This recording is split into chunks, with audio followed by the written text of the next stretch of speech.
अगर आज तुम गरीब हो, अगर तुम्हारे हालात हर सुबह तुम्हें यह एहसास दिलाते हैं कि तुम दूसरों से पीछे हो, अगर मेहनत करने के बावजूद तुम्हें लगता है कि जिंदगी आगे नहीं बढ़ रही, तो यह कहानी तुम्हारे लिए है। क्योंकि यह कहानी पैसे कमाने की नहीं, बल्कि उस सोच को तोड़ने की कहानी है, जो इंसान को अंदर से गरीब बनाए रखती है। हजारों साल पहले आचार्य चाणक्य ने कहा था कि इंसान की सबसे बड़ी गरीबी उसके पास धन का ना होना नहीं, बल्कि अपने ऊपर विश्वास का ना होना है। बहुत समय पहले तक्षशिला के पास एक ऐसा युवक रहता था जिसे लोग उसके नाम से नहीं बल्कि उसकी गरीबी से पहचानते थे। वह सुबह अंधेरे में उठता, दिन भर मेहनत करता, लेकिन शाम को उसके हाथों में मेहनत के छाले होते थे और आंखों में भविष्य का डर। लोग उसे कहते थे, तू मेहनती है लेकिन किस्मत तेरा साथ नहीं देती। और यही वह वाक्य था जिसने उसकी सोच को धीरे धीरे जंजीर में बांध दिया था। क्योंकि जब इंसान अपनी असफलता का कारण किस्मत को मान लेता है, तब वह अपने हाथों से अपनी ताकत छीन लेता है। युवक हर रात यही सोचता कि क्या मेरी जिंदगी बस इतनी ही है, क्या मैं हमेशा दूसरों के लिए काम करता रहूंगा। और उसी क्षण चाणक्य का पहला सूत्र हमारे सामने आता है कि जब तक इंसान अपने जीवन पर प्रश्न नहीं उठाता, तब तक वह दूसरों के बनाए नियमों में जीता रहता है। गरीबी सिर्फ पैसों की कमी नहीं होती। गरीबी तब होती है जब इंसान सोचता है कि मैं इससे बेहतर नहीं बन सकता। समाज, रिश्तेदार और हालात धीरे धीरे यह विश्वास दिला देते हैं कि तुम यहीं तक हो।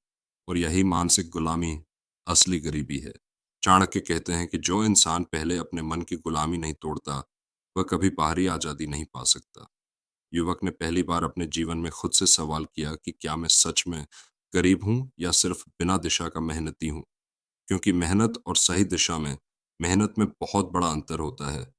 बिना दिशा की मेहनत इंसान को थका देती है, लेकिन आगे नहीं बढ़ाती। और यही से इस कहानी की असली शुरुआत होती है।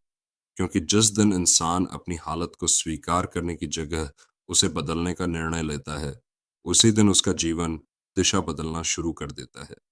जब उस युवक ने पहली बार यह स्वीकार किया कि उसकी गरीबी सिर्फ पैसों की नहीं, बल्कि दिशा की कमी है, उसी क्षण उसके जीवन में चाणक्य का दूसरा और सबसे महत्वपूर्ण सूत्र प्रवेश करता है।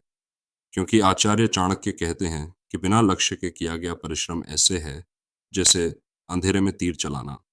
मेहनत बहुत होती है, लेकिन निशाना कभी नहीं लगता। युवक ने अब तक सिर्फ आज के लिए जिया था, आज का भोजन, आज की जरूरत, आज की थकान। लेकिन उसने कभी यह नहीं सोचा था कि 5 साल बाद वह खुद को कहाँ देखना चाहता है।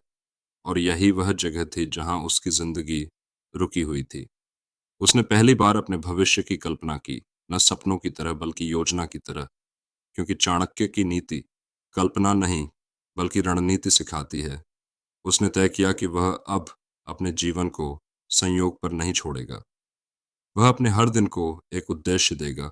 उसने एक छोटा लेकिन स्पष्ट लक्ष्य चुना। ऐसा लक्ष्य जो उसकी वर्तमान स्थिति से मेल खाता था, लेकिन उसे आगे ले जाने की क्षमता रखता था। क्योंकि बहुत बड़े लक्ष्य कमजोर मन को डराते हैं और बहुत छोटे लक्ष्य जीवन को सीमित कर देते हैं। उसने समय को सबसे बड़ा धन मानना शुरू किया, क्योंकि उसे यह समझ आ गया था कि जो इंसान समय की कद्र नहीं करता, वह धन की कद्र करना कभी सीख ही नहीं सकता।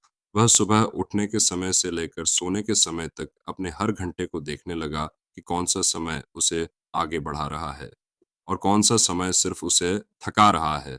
उसने धीरे धीरे यह पहचान लिया कि उसकी जिंदगी का सबसे बड़ा दुश्मन कोई व्यक्ति नहीं बल्कि उसकी खुद की आदतें हैं।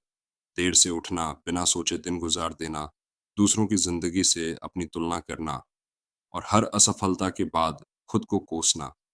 उसने इन आदतों को एक एक करके बदलना शुरू किया। क्योंकि चाणक्य कहते हैं कि इंसान अपने जीवन को एक दिन में नहीं बदलता, लेकिन रोज की छोटी आदतें मिलकर पूरा जीवन बदल देती हैं।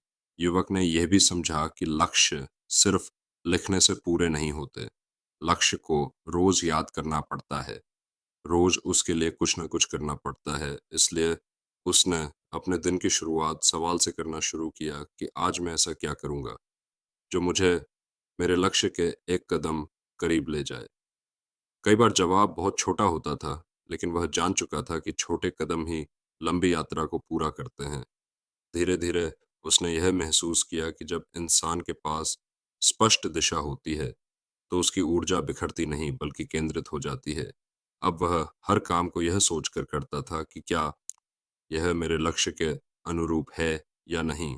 अगर नहीं तो वह उसे छोड़ने की हिम्मत भी करने लगा, क्योंकि चाणक्य की नीति त्याग को भी उतना ही महत्वपूर्ण मानती है जितना संग्रह को।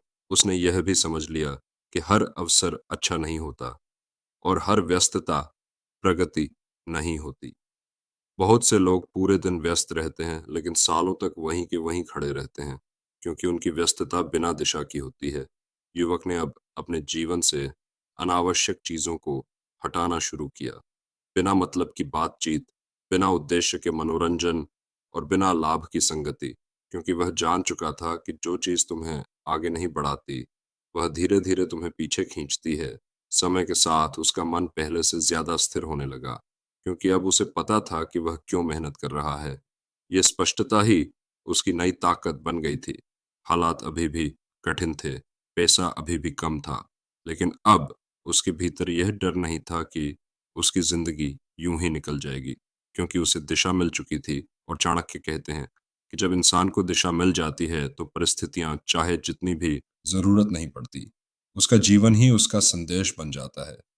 अगर यह पूरी कथा तुम्हें भीतर तक जगा पाई हो, अगर इसने तुम्हें अपनी सोच और आदतों पर सवाल करने के लिए मजबूर किया हो, तो इसे यहीं मत छोड़ देना। इस ज्ञान को अपने जीवन में उतारना। और अगर तुम ऐसी ही गहरी, वास्तविक और जीवन बदलने वाली कहानियां सुनना चाहते हो, अभी सब्सक्राइब करो, वीडियो को लाइक करो और इस ज्ञान को आगे शेयर करो, क्योंकि ज्ञान बांटना ही असली शक्ति है और यही चाणक्य की सबसे बड़ी शिक्षा है।